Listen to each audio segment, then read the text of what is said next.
Since I Have a Lover is just all the color that I could have ever imagined from the beginning, you know, when we started off black and white. What up, I'm Black, and this is Billboard News.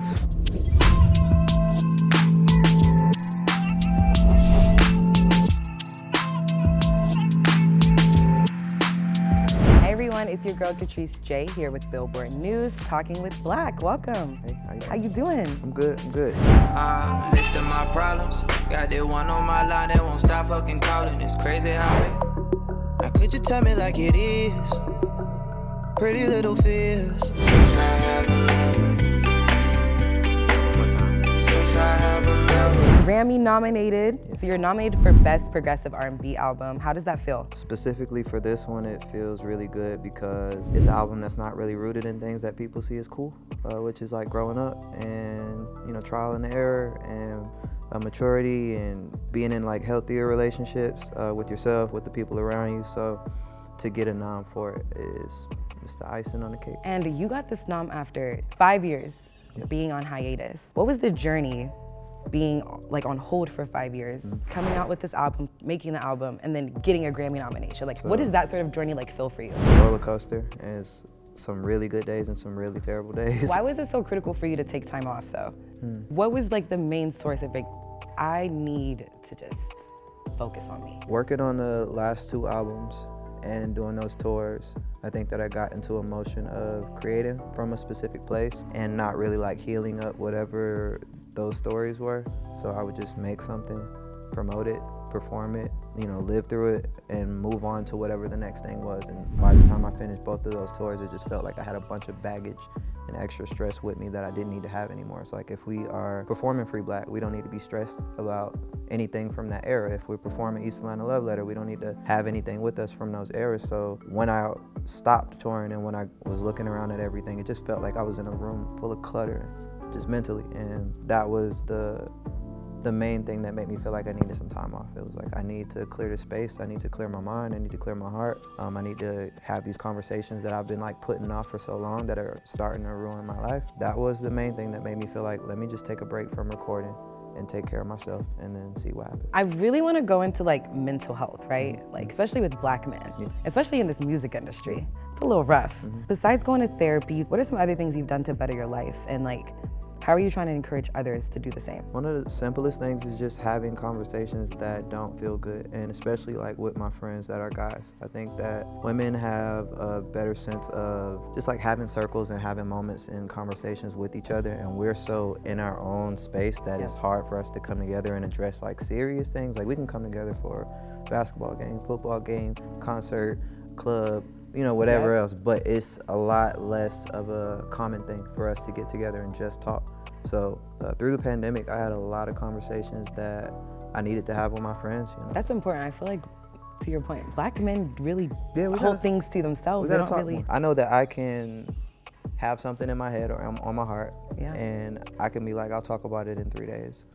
And then I'll be like, I'll talk about it next week because I'm having a good day right now. And then it's, all right, I'm tired today. And then you just keep putting it off until it blows up in your face and somebody's asking you about whatever that specific issue is. And all you can think is, you know, I should have been did this because it wouldn't feel as intense as it feels right now. My week wouldn't have, you know, been as stressful as it's been just because of whatever's in the back of my mind. So figuring out how to have those conversations a lot quicker has been a big key for me. I made my money, but to my audience, I'm still attached. It's like I know the whole world just want that feeling back. Yeah, preach.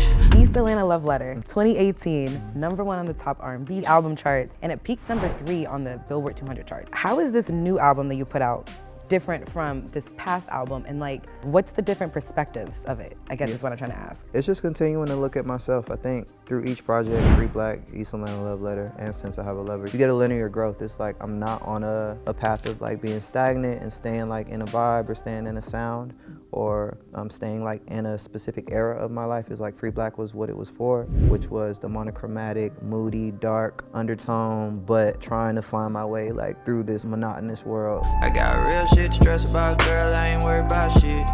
And then you get to East Atlanta Love Letter, which you start to see color, but it's more of like an evening type of vibe to it, and everything is a little bit muted, but you still get like little hints of, okay, he's trying to go somewhere, and I see where he's going with himself, with his self-love, his self-accountability, and with his love and like the relationships that he has. He's trying to to keep it going. Now we've made it to the point where I'm not looking through life through the lens of like I have the worst luck with love. I'm not looking through it, you know, through the lens of just anything that is not like for the betterment or the bigger version of myself. 100%. So Since I Have a Lover is my lover's album, and it's me finally stepping into myself and being able to look at all my past situations and say, you did good there, but here are like the things that you can work on and do better for this era. We in it for the long run, no it can't be all fun. Need a favor, call one, I'll be here when it's all done. Now that we're in this era, life has been a lot more just smooth. And when I do the shows, the tour has been the number one thing that's shown me like the effects of the album. Because when you make it, it's one thing, and you can feel how you feel about it, but when you see it in real life, it's like,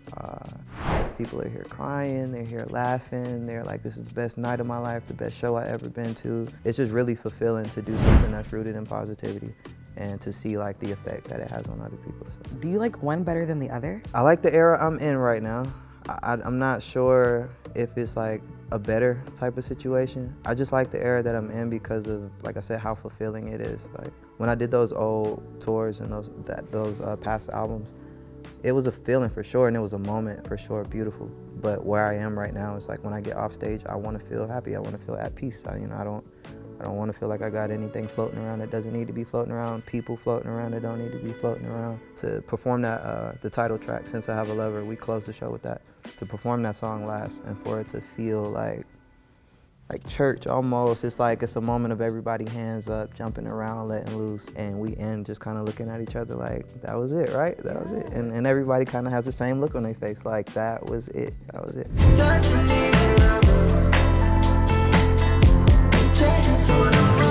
You recently finished your North American tour. Yep. How does it feel to be finished? Really good.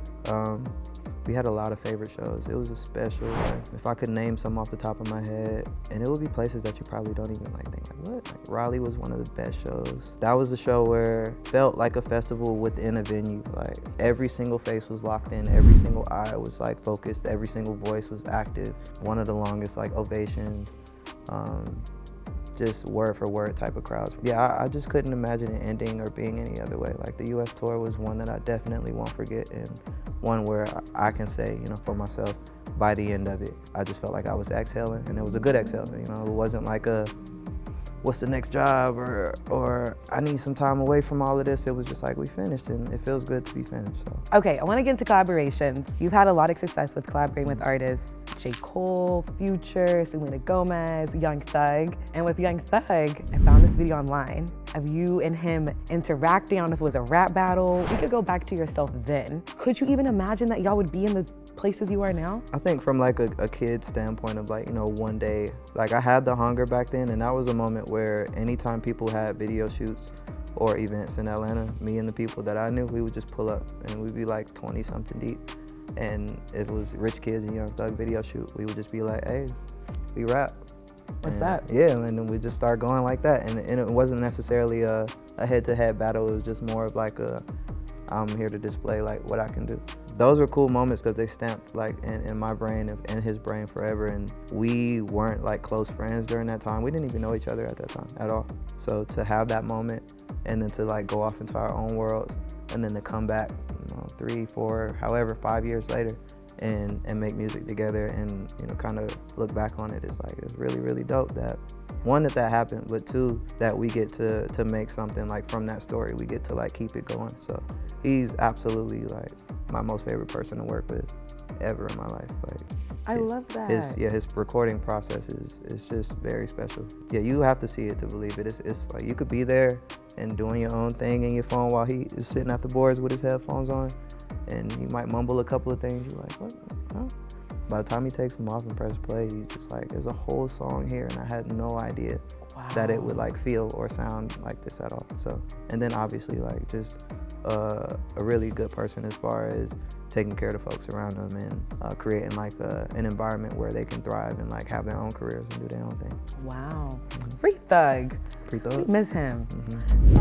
I'ma still show you love. This shit crazy. I Hopping out the car, no photos, baby. How has collaborating with other artists contributed to your success? And you were talking about little TJ calling my phone. Yeah, like, I just think like those moments wouldn't exist if not for those people. So those aren't things that I can pass up too often. Like, you know, I would never, you know, necessarily make calling my phone myself, but to be able to share space on it provides me a different moment and a different voice. RPG with Kalani is one of my favorite verses ever that I've done for anybody else. As vulnerable as I like to believe I get in my music, that was a moment where just tempo-wise and cadence-wise and the way I delivered, I was proud of myself. I was like, you communicated something on this song that might be a little bit more difficult for you to figure out, you know, in your own production or in your own world. For every song that I write, it's a note to self, note to God, note to you.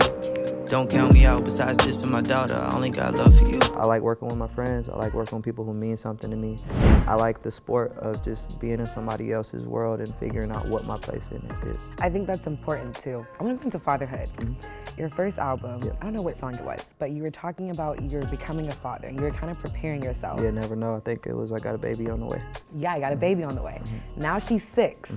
How, like, has this past 6 years been? It's been amazing. It's like, fatherhood is one of those things that keeps you so sharp. It really makes you look at yourself because you are leading by example. I don't want to give her the wrong idea of anything. Honestly, it's weird sometimes because she has so many questions and so many things that it'll come to a point where I'm like, honestly, I don't know that one. Like, I'm gonna have to Google or look it up myself. But it's cool to have somebody who keeps you on your toes.